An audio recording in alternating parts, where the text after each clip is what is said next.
dana pensiun PNS. Topik mengenai dana pensiun kembali naik ke permukaan dan menjadi perbincangan oleh kalangan ASN atau aparatur sipil negara. Hal tersebut dikarenakan BPK menemukan beberapa temuan terkait dana pensiun. Berikut ini adalah penjelasan BPK soal dana pensiun. BPK atau Badan Pemeriksa Keuangan memperhatikan kewajiban jangka panjang atau pensiunan PNS atau pegawai negeri sipil pada tahun anggaran 2021 yang belum memadai. Badan Pemeriksa Keuangan tersebut menjelaskan dalam ikhtisar hasil pemeriksaan semester I tahun 2022 bahwa pemerintah belum memberikan kewajiban jangka panjang mengenai program pensiunan pada neraca pemerintah pusat. Selain itu LKPP atau Laporan Keuangan Pemerintah Pusat pada tahun 2021 tersebut juga dinilai tidak dapat menyajikan informasi yang memadai. Pihak dari Badan Pemeriksa Keuangan menjelaskan bahwa informasi yang tidak memadai tersebut adalah terkait beban dan juga kewajiban yang wajar berasal dari transaksi atau proses bisnis pengelolaan pensiun untuk ASN, TNI dan juga Polri.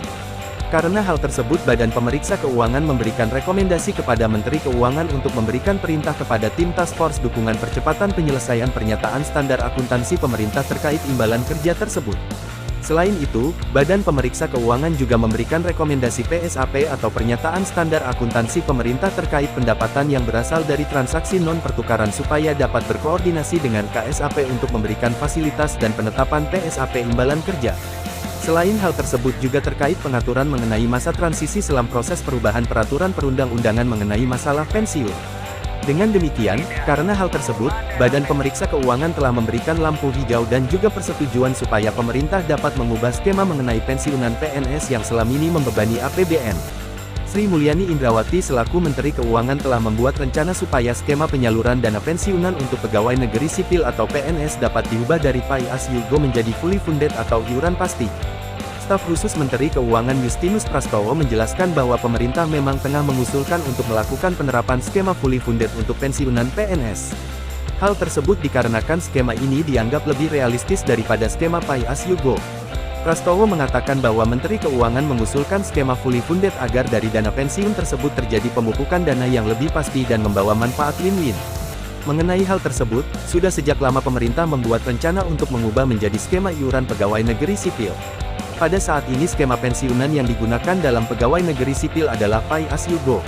Perhitungan skema pay as you go tersebut adalah dana pensiun yang dibayarkan kepada pegawai negeri sipil berasal dari iuran PNS sebesar 4,75% dari gaji yang telah dihimpun PT Taspen dan juga ditambah dana APBN.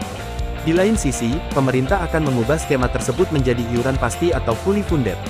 Dengan memberlakukan skema tersebut, uang pensiunan yang akan diterima PNS saat pensiun akan lebih besar. Penerimaan uang pensiun yang lebih besar tersebut dikarenakan presentase dari THP atau take home pay yang jumlahnya lebih besar. Skema fully funded tersebut selain diambil dari presentasi THP, pembayaran tersebut juga akan dibayarkan secara iuran dari PNS dan pemerintah sebagai pemberi kerja. Oleh sebab itu pensiunan dapat mencapai 1 miliar rupiah. Demikian informasi mengenai penjelasan BPK soal dana pensiun 1 miliar.